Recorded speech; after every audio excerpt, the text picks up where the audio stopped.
Yo, what is up guys, Grim here, and in today's video we're going to be talking a little bit about the newly revealed Yukong, a Harmony Imaginary 4-star we'll all be getting our hands on eventually for free in 1.2, but which will be initially available on Luocha's banner in the second half of 1.1. So this is going to be a full-on preliminary video based on the limited information we got in the live stream. We pretty much know exactly what her kit does and the way she functions, but we're obviously not going to be talking about exact numbers because we just don't know them yet. So we're going to of course cover Yukong's kit, we're also going to discuss a little bit about how you might want to use her, and then finally some teams where she might really shine. Now remember, this is all preliminary stuff, I'm sure we'll get some more info soon, but let's kick it off and get into the kit. Alright, so first and foremost, the most important part of every character is their skill and their ultimate, so let's start out with those two first. So Yukong's skill is actually her most important factor. Her skill is called Emboldening Salvo, and when she uses it, she gains 2 stacks of something called Roaring Bowstrings. And while those stacks are active on her, she grants everyone an attack boost until they wear off. Now, what's interesting about these Roaring Bowstring stacks though is that they work in a bit of a unique way, which you can see by observing the live stream. Whenever an ally takes action and completes their action, Roaring Bowstrings will lose 1 stack. So the way this is going to play out is that Yukong will use her skill, the next ally will use their ability or action, and then she'll lose 1 stack, and then another ally will use their action, and then she'll lose another stack. So she's essentially a support which buffs the next 2 party members in the turn action order. So when you're using Yukong, the way you're going to want to use her most likely is that you're going to want to position her in terms of speed to line up so she's always buffing your main damage character. So you'd ideally have her going before your main damage character, using Roaring Bowstrings, and then having the main damaging character use her ability, bam, and then they get the full buff, and then the cycle repeats itself where you use Yukong again the next turn, etc, etc, etc. Now, unfortunately, this does introduce a little bit of tuning or skill to Yukong, for better or for worse, and you're going to have to time when to use her skill. For example, if you had a turn order which played out a little bit like this, it was Yukong's turn, and then it was like your tank, and then your healer, and then your DPS, you would not want to opt to use Roaring Bowstrings. And that's kind of the way she's gonna play out. She's almost like a reverse Bronya. Instead of going after a damaging carry, she wants to go before them.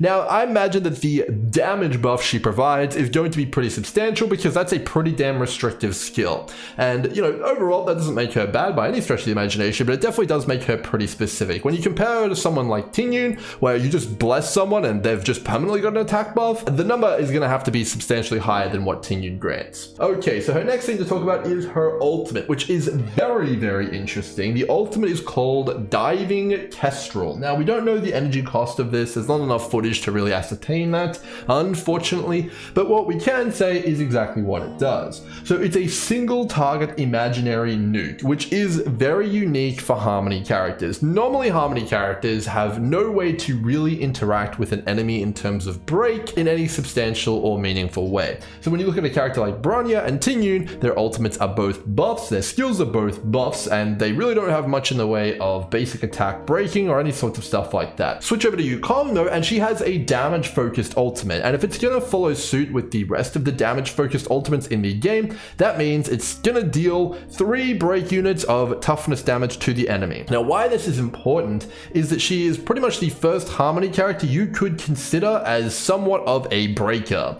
Now, that's really, really interesting because she is also a type which is very much in need of a breaker. She is the imaginary type. So she's kind of doubling as a buffer as well as a breaker, and that is very, very powerful because right now, Harmony characters don't really have a whole lot of use for their gear. Yes, they can build speed. Yes, sometimes they need specific stats like Bronya needing crit damage and, you know, Tingyun needing attack. Yukong, from what I can see so far, doesn't have any dependencies on gear outside of speed. So you could, in theory, build her break effect, which means that it would synergize very nicely with her break potential as well well as her imaginary typing. Imaginary being one of the best, if not the best, controlling types in the game, due to the fact that their break actually scales with break effect. You can like really slow down enemies a lot with break effect. So that is very interesting. It should break for a massive amount of imaginary toughness, making Yukong a little bit less, I think, of a harmony character traditionally, and a little bit more of like a new type of character, which we haven't seen a whole lot yet. Now, in addition to that, it doesn't just do a big chunk of break, it also does enhance roaring bowstrings on your team. Now, the guys in the live stream state that it grants critical strike rating and critical strike damage. Now, we have no idea how much that is. Is it 20 crit rate? Is it 10 crit rate? Who knows? It could be any amount,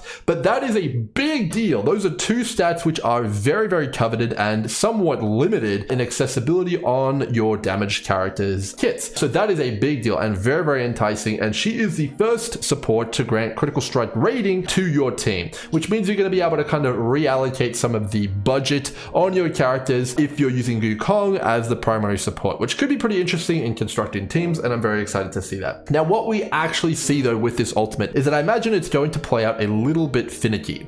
Now, the way that the actual emboldening salvo and the roaring bowstring stacks seem to work is that there are stacks on Yukong, and then when they get used, they're gone. So in theory, if you use diving kestrel, well, I imagine that if you didn't have any roaring bowstring stacks, you would be basically empowering nothing. So that would be a bit of a problem. So ideally, I imagine the way you'd probably want to use this is that you activate roaring bowstrings, then you use the ultimate straight away, and then you get 2 turns of enhanced and buffed bowstrings for your team. And I'm sure there's going to be some way to kind of cheese this or interact with this, and I've got a few things already up my sleeve to show you guys, but I definitely think that it is somewhat restrictive, but you are probably going to have to play her as I described just then.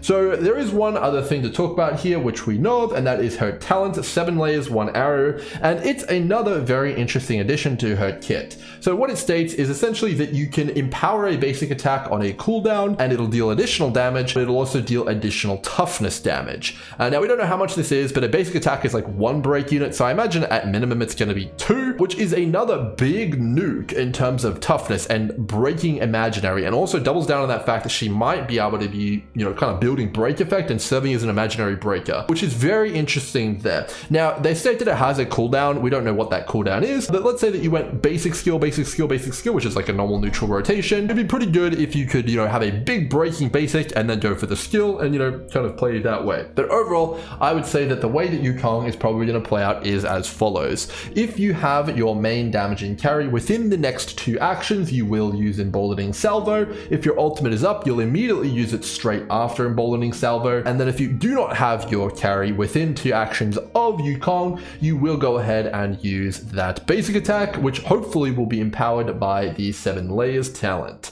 Now, you can also obviously toolbox her around and use her to break, which does sound really nice and a really good option if you so desire.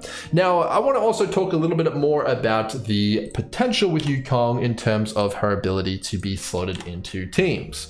Now, I think that there's a lot of characters that can really abuse the mechanics of the way that she was described as a character, and the first one I want to talk about here is Seele. So Seele is a character who is kind of unfair with the way that she operates, because her turns don't end even when she gets her resurgence triggers, meaning that she's kind of going to be able to cheese Yukong, because I imagine Yukong is probably going to be balanced around the fact that, you know, you'll get, you know, pretty much 1 activation per 1 skill of Yukong. So I imagine they're going to probably tune her pretty heavily in that kind of direction, meaning her buffs should be pretty substantial.